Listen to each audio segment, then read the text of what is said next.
भाजपाचे राष्ट्रीय अध्यक्ष जे.पी. नड्डा आणि मुख्यमंत्री यांच्यात जागावाटपाची चर्चा सुरूच।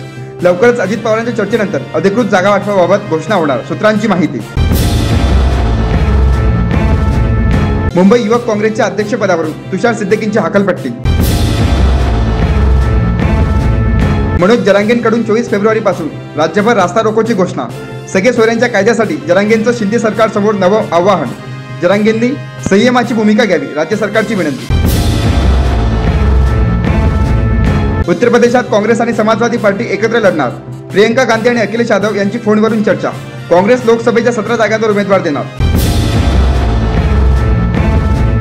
27 फेब्रुवारीला महाविकास आघाडीच्या जागा वाटपावर अंतिम निर्णय होणार। बैठकांना ब्रेक लागल्याच्या चर्चांवर खासदार संजय राऊतांचे उत्तर। महाराष्ट्र भूषण पुरस्काराचे आज वितरण। श्रेष्ठ अभिनेते अशोक सराफ यांना पुरस्कार प्रदान। मुख्यमंत्र्यांसह दोन्ही उपमुख्यमंत्री राहणार हजर। भाजपचे राष्ट्रीय अध्यक्ष जे.पी. नड्डा यांनी घेतली प्रकाश आंबेडकर यांच्या भावांची भीमराव आंबेडकरांची भेट। यावेळी उपमुख्यमंत्री देवेंद्र फडणवीस सह भाजपचे प्रदेशाध्यक्ष चंद्रशेखर बावनकुळे आदी उपस्थित। स्वातंत्र्यवीर सावरकरांना भारतरत्न देण्याची मागणी कधीच कुटुंबियांची नव्हती। हिंदू हृदय सम्राट आणि स्वातंत्र्यवीर ह्या दोनच तर त्यांच्यासाठी खूप मोठे आहेत। लड्डांच्या भेटीनंतर रणजित सावरकरांचे वक्तव्य।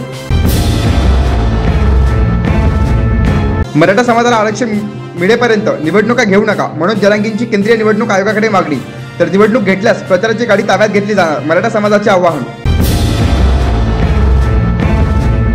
राष्ट्रीय बाजारात करोडोची किंमत सांगितल्या जाणाऱ्या सापाची काल दर्यापूर शहरातून अज्ञातांकडून चोरी।